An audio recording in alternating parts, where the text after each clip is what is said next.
Et donc comprendre comment les choses circulent. Le chi, c'est du mouvement. Voilà l'idéogramme qui désigne chi, en pinyin, QI. C'est pour ça que plein de gens, ils m'appellent, ah oui, c'est vous qui donnez des cours de Qigong. Bah ouais, c'est normal que, on peut pas, nous on lit ça, on lit qui quoi. Mais ça se lit chi, parce que le Q il se lit che. Et la traduction juste pour chi, c'est pas énergie, c'est souffle. Sauf que le souffle dont on parle, c'est pas le souffle de la respiration. Même si la respiration est aussi une manifestation du chi. D'où l'amalgame où les gens pensent que le Qigong est un travail sur la respiration. Bien sûr que ça implique la respiration, on est vivant, on est des êtres aérobies, non, c'est ça qu'on dit. Donc, qu'est-ce qu'il nous raconte cet idéogramme? La graphie ancienne, il n'y avait pas ça. La représentation ancienne de Qi, c'est juste ça. Et ça, au niveau de l'image, c'était associé souvent à de la vapeur. Donc dans cette idée de vapeur, on a déjà plein de choses qui sont contenues. Vapeur, mouvement. Une vapeur, elle a une forme, mais en même temps, elle n'a pas de forme. Elle est presque saisissable, on peut presque la saisir. Quand on regarde la vapeur, si je la regarde visuellement, elle a une densité. Si je mets les mains dessus, elle n'en a pas. Vous voyez, c'est quelque chose qui finalement est entre la forme et la non-forme. C'est de ça que ça nous parle, Qi. En même temps, la vapeur, c'est de la chaleur. C'est du mouvement, j'ai déjà dit, il me semble. La vapeur, dans sa forme, elle est constamment changeante. Pour ça, je vous ai parlé des brumes du mont Huangshan ou des brumes de Salazie. La vapeur est constamment, la brume est constamment en train de changer. Donc dans cette notion de Qi, il y a aussi cette notion de transformation. Il y a cette notion de transformation non seulement dans sa forme, mais aussi dans sa nature. Puisque la vapeur, c'est quoi? C'est de l'eau. Et finalement, la vapeur, au bout d'un moment, elle va redevenir de l'eau obligatoirement. Donc là, à nouveau, vous voyez ce dont on a parlé ce matin. Il n'y a rien qui est figé. Il y a déjà autre chose contenu. Tout à l'heure, ce matin, tu me demandais où c'est qui serait le yin dans le chi. Là, tu l'as.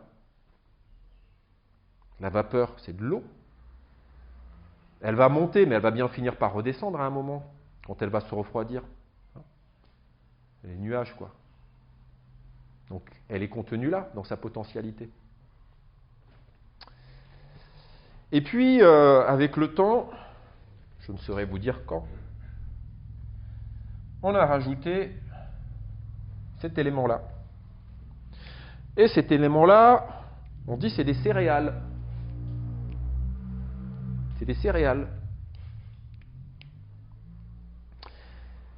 Ça nous rajoute un élément de plus. Les céréales, c'est nutritif. On parle de nutrition quelque part. Vous allez voir que le chi, il y a un lien avec ça. Mais à nouveau, ça nous parle de transformation. Et après, on a dit, parce que justement, on se fait des histoires, eh bien, c'est des céréales qui sont en train de cuire. Donc on a encore une histoire de transformation, de transmutation qui est là. Une matière dense qui se transforme en quelque chose de plus subtil. Non seulement quelque chose de nutritif, mais quelque chose de plus subtil. Donc à nouveau, on a un lien. Vous allez voir que le chi, justement, il est issu finalement quelque part de la matière. Donc finalement, vous voyez, c'est tout ça, chi. C'est pour ça que quand on vulgarise, moi aussi je le fais des fois quand on discute avec les gens, mais dans certains bouquins où ils disent le chi c'est de l'énergie, ah ben non, on est à 10 000 lieues de ce que c'est le chi, quoi, je veux dire. Vous voyez bien tout ce que ça implique, toute l'histoire qu'il y a autour. Et c'est pour ça que je vous dis la traduction juste au niveau des sinologues, hein, c'est souffle. Alors moi souvent quand je l'écris, j'écris souffle avec un grand S majuscule pour justement que différencier, que les gens ne fassent pas l'amalgame avec simplement le souffle et la respiration. Mais comme je vous disais, la respiration est aussi une manifestation du chi.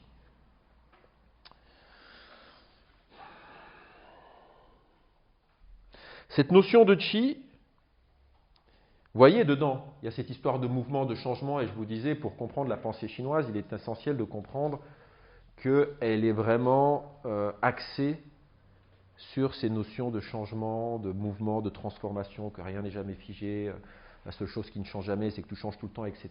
Et bien là, au début, on était dans un concept, dans une idée, là, ça se rapproche un peu de nous. Toute cette idée-là, elle est englobée dans Qi, finalement. Okay. Donc vous voyez bien que c'est quelque chose de très très vaste, de très très grand.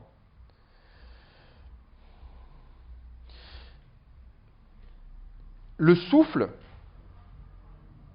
je vous disais ne pas faire l'amalgame avec la respiration, mais là où on entend souffle, c'est dans ce qui anime les choses. Le souffle, c'est ce qui anime les choses. Et le chi, c'est ce qui anime les choses. C'est la respiration derrière la forme. On pourrait dire c'est même la vibration. C'est la trame invisible qu'il y a derrière toute chose. Mais quand je dis chose, ça pourrait être tant une pierre que l'espace vide. Et d'ailleurs, justement, et c'est là où c'est intéressant quand on passe par les pratiques corporelles et quand on a la chance de pouvoir avoir certaines transmissions, on nous dit le chi c'est l'espace, c'est le vide. Là où il y a le plus de chi, c'est dans le vide.